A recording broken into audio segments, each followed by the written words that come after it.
کراچی میں رات گئے ٹریفک حادثات میں 3 افراد جاں بحق 2 زخمی۔ قیوم آباد میں جام صادق پل کے قریب ٹریلر کی موٹر سائیکل کو ٹکر، 1 شخص جاں بحق 1 زخمی ہو گیا۔ ہب ریور روڈ پر موٹر سائیکل سلپ ہونے سے 2 افراد جاں بحق 1 زخمی ہو گیا۔ ریسکیو حکام کے مطابق جاں بحق افراد کی شناخت شہباز اور قائم کے نام سے ہوئی۔ 19 سالہ حسین زخمی اسپتال منتقل۔ لیفٹیننٹ جنرل ریٹائرڈ فیض حمید کو باضابطہ چارج شیٹ کر دیا گیا۔ ISPR کا کہنا ہے فیض حمید پر آفیشل سیکرٹ ایکٹ کی خلاف ورزی، ریاست کے تحفظ اور مفاد کو نقصان پہنچانے اور سیاسی سرگرمیوں میں ملوث ہونے کے چارجز شامل ہیں۔ اختیارات اور سرکاری وسائل کے غلط استعمال اور افراد کو ناجائز نقصان پہنچانے پر بھی انہیں چارج کیا گیا۔ ملک میں انتشار اور بدامنی سے متعلق پرتشدد واقعات میں علیحدہ تفتیش کی جا رہی ہے۔ پرتشدد اور بدامنی کے متعدد واقعات میں 9 مئی سے جڑے واقعات بھی شامل تفتیش ہیں۔ ان پرتشدد واقعات میں مذموم سیاسی عناصر کی ایما اور ملی بھگت بھی شامل تفتیش ہے۔ فیض حمید کو تمام قانونی حقوق فراہم کیے جا رہے ہیں۔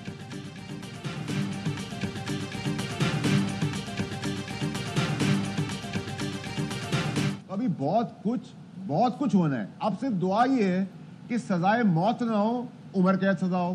آپ کس کے لیے کہہ رہے ہیں؟ فیض صاحب کے لیے، خان صاحب کے لیے کہ سزائے موت نہ ہو، عمر قید ہو جائے؟ میں دونوں کے لیے کہہ رہا ہوں، میں دونوں کے لیے کہہ رہا ہوں۔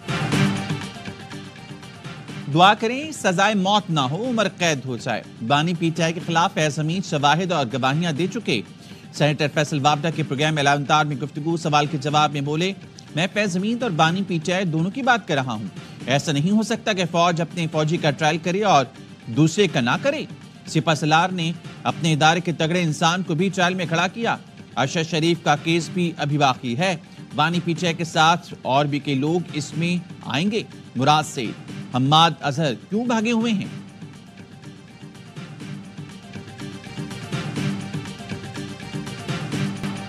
گناہ گار کو چھوڑیں گے نہیں، بے گناہ کو چھیڑیں گے نہیں۔ وزیراعظم شہباز شریف کا 2 ٹوک پیغام، کہا ملک کے خلاف ناپاک سازش اور اسلام آباد پر چڑھائی کرنے والوں کو نہیں بخشیں گے۔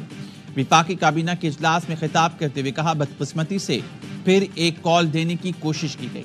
سول نافرمانی سے بڑی ملک دشمنی کیا ہو سکتی ہے؟ معاشی استحکام سیاسی استحکام سے جڑا ہے۔ اللہ کا شکر ہے ترسیلات زر بڑھ رہی ہیں، مہنگائی میں کمی آئی ہے۔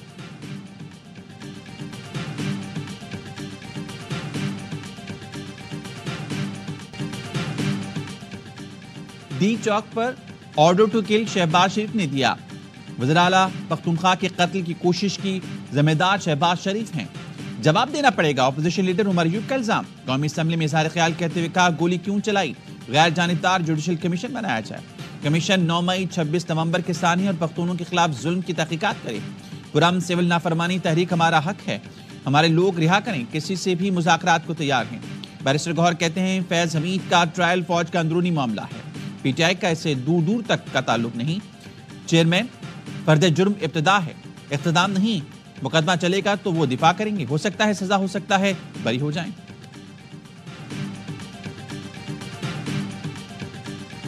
جنرل فیض حمید اور عمران خان کا آگے اکٹھے ٹرائل ہو سکتا ہے مئی 9 کے سلسلے میں؟ It is a possibility. You cannot rule it out. It is a possibility and a very clear possibility.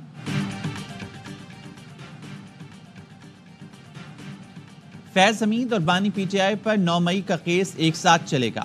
وزیر دفاع خواجہ آصف کی پروگرام خبر میں گفتگو، بولے واضح امکان ہے دونوں کا ٹرائل ایک ساتھ ہوگا۔ فیض حمید PTI حکومت کے تمام معاملات میں کھل کر ملوث ہے، کوئی بھی کام ان تینوں لوگوں یعنی بانی، باجوہ اور فیض حمید کی مرضی کے بغیر نہیں ہوتا تھا۔ جتنے لوگ بھی PTI دور میں قید ہوئے ان کی مرضی سے ہوئے۔ قومی اسمبلی میں خطاب کرتے ہوئے کہا ڈی چوک پر گنڈا پور نے گارڈز نے کارکنوں پر فائرنگ کی، دینے کا بہت اثر ہوتا ہے۔ ایوب خان نے بنگلہ دیش بنایا، آج ان کے رشتہ دار صوبائیت کا کارڈ کھیل رہے ہیں۔ PTI رہنما کارکنوں کو چھوڑ کر دم دما کر بھاگے۔ 26 نومبر کو PTI قیادت جن باتوں پر مان گئی تھی، کارکنوں کو پتہ چل جائے تو ڈی چوک سے زیادہ جوتے کھائیں گے۔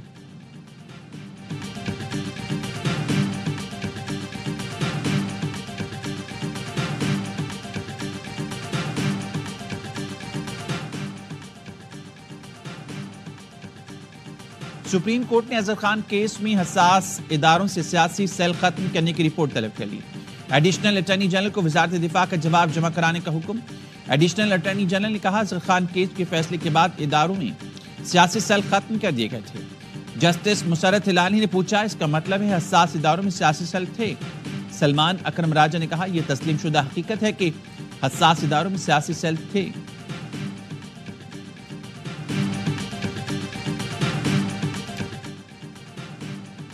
سپریم کورٹ کا 9 مئی کے واقعات پر جوڈیشل کمیشن کے لیے بانی پی ٹی آئی کی درخواست سماعت کے لیے مقرر کرنے کا حکم۔ فوجی عدالتوں میں سویلینز کے ٹرائل کا کیس سپریم کورٹ نے زیر حراست افراد کو عام جیلوں میں منتقل کرنے کی لطیف کھوسہ کی سزا مسترد کر دی۔ توہین عدالت کیس میں بانی پی ٹی آئی کو نوٹس کیا تو انہیں یہاں پیش کرنا پڑے گا۔ اس حوالے سے ہدایات لے لیں۔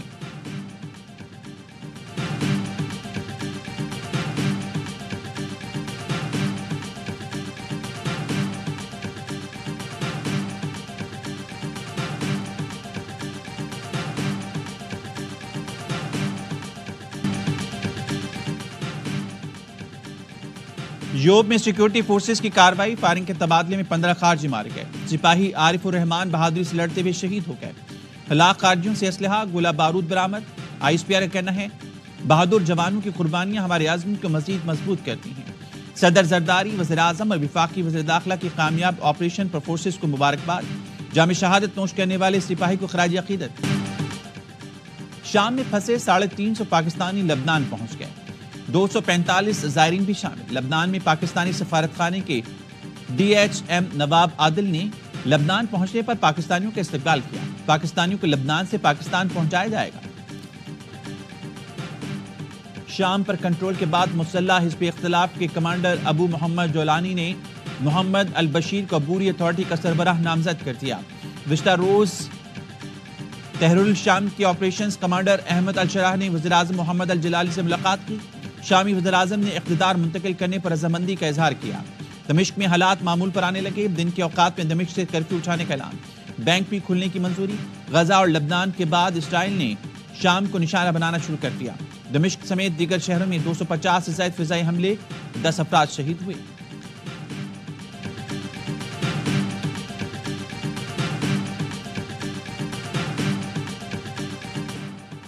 وفاقی کابینہ نے مزید 8 آئی پی پیز کے ٹیرف پر نظر ثانی کی منظوری دے دی۔ آئی پی پیز میں J D W, Chiniot power, Hamza sugar, Almoiz power plant شامل ہیں۔ وفاقی کابینہ کو بتایا گیا فیصلے سے خزانے کو 200 ارب روپے کی بچت ہوگی۔ دسمبر میں کراچی کے سوا ملک بھر کے بجلی صارفین کو ریلیف ملے گا۔